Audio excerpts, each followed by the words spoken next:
Hello बच्चों। तो आज चैप्टर 1 सॉल्यूशन का फिज़िकल केमिस्ट्री में कुछ इम्पोर्टेंट टर्म्स से स्टार्टिंग के वो मैं बताने आपको जा रहा हूँ। सबसे पहले होमोजीनियस मिक्सचर्स क्या होता है। जब दो या दो से अधिक मिक्सचर कम्प्लीटली कंबाइंड हो जाए और उसके सारे पार्टिकल यूनिफॉर्मली सॉल्यूशन के अंदर डिस्ट्रीब्यूट हो जाए या मिक्सर के अंदर डिस्ट्रीब्यूट हो जाए तो उसको होमोजीनियस मिक्सचर्स कहते हैं। होमोजीनियस मिक्सचर की कोई सेपरेट बाउंड्री नहीं होती है। They have no separate boundary. For example, solution is a homogeneous mixture. You can assume solution of sugar and water. और एलॉयज भी एक होमोजीनियस मिक्सचर है। अब सॉल्वेंट क्या होता है? सॉल्यूट जिस चीज़ में डिसॉल्व होता है उसे हम सॉल्वेंट कहते हैं। सॉल्वेंट यूजुअली ज़्यादा क्वांटिटी में पाई जाती है। ठीक है। फिज जैसे लिक्विड है, वाटर एक तरह का सॉल्वेंट है वो।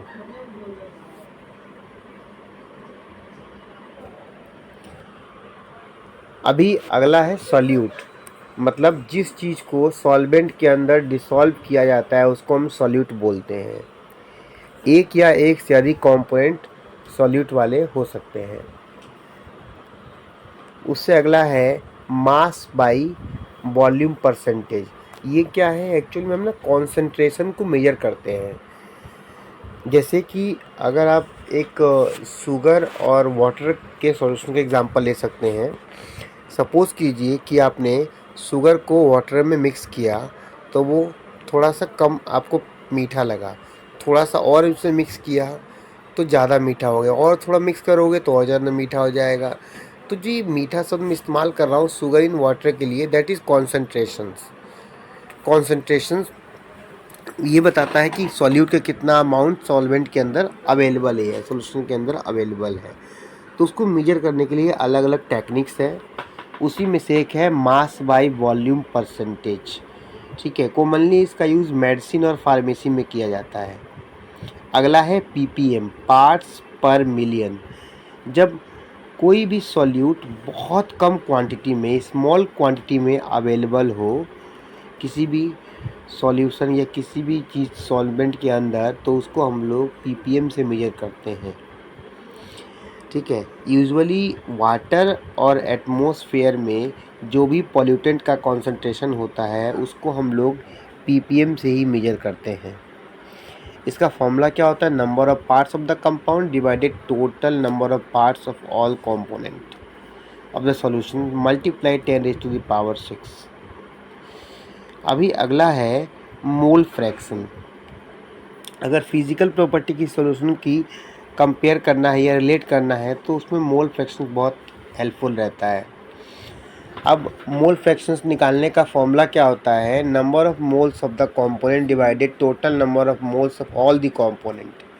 मतलब अगर आपको किसी भी, जैसे सपोज कीजिए कि ए और बी दो कंपोनेंट हैं, उनको आपस में मिक्स किया गया तो दोनों का अलग अलग मोल फ्रैक्शंस निकलेगा।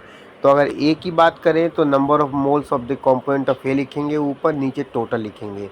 अगर हम बी की बात करें तो बी के कंपोनेंट को ऊपर लिखेंगे, टोटल को लिखेंगे नीचे। और एक बात हमेशा आप याद रखना, जितने भी आप एक ही सॉल्यूशन के मोल फ्रैक्शंस अलग अलग कंपोनेंट के निकालेंगे उन सबको ऐड करेंगे तो आंसर हमेशा 1 मिलता है रिजल्ट में। यहाँ पे 2 है, एक्स ए और एक्स बी, तो इसीलिए x A plus X B को ऐड करेंगे तो इक्वल टू में 1 आंसर आएगा। सिमिलरली अगर 3 होता तो 3 answer, X A plus X B plus X C होता तो ऐसी स्थिति में हमारा आंसर 1 ही आता, बस 3 को ऐड करना पड़ता। अभी अगला है सॉल्युबिलिटी। अब सॉल्युबिलिटी क्या कहती है? Maximum amount of solute that dissolve in a given amount of solvent. मतलब एक सॉल्वेंट के अंदर जो मैक्सिमम अमाउंट सॉल्यूट डिसॉल्व होती है उसको हम लोग सॉल्युबिलिटी कहते हैं। तो मैं उम्मीद करता हूँ सॉल्युबिलिटी के बारे में आपको समझ में आया होगा। जो मैक्सिमम अमाउंट ऑफ सॉल्यूट जो है डिसॉल्व होता है सॉल्वेंट के अंदर उसको हम लोग सॉल्युबिलिटी बोलते हैं। अब सॉल्युबिलिटी यूजुअली हम लोग क्लास 12 के सॉल्यूशन चैप्टर में पढ़ेंगे, सॉलिड इन लिक्विड सॉल्यूशन और गैस इन लिक्विड। अब solubility of solid in liquid, इसमें से सबसे पहले है डी सॉल्यूशंस। ठीक है, डी सॉल्यूशन का क्या मतलब होता है, अगर सॉलिड सॉल्यूट को ऐड किया जाए सॉल्वेंट के अंदर तो कुछ तो सॉलिड डिसॉल्व हो जाते हैं और वो क्या करते हैं, कॉन्सेंट्रेशन जो है सॉल्यूशन का उसको इंक्रीज कर देते हैं, दैट इज डी सॉल्यूशन। और क्रिस्टलाइजेशन क्या होता है, अभी अगला है क्रिस्टलाइजेशन। अगर सॉल्यूट के पार्टिकल सॉल्यूशन के अंदर कोलाइड करते हैं तो ऐसे केस में वो क्रिस्टल का फॉर्मेशन करते हैं, जिनको आसानी से हम लोग बाद में सेपरेट कर सकते हैं सॉल्यूशन से।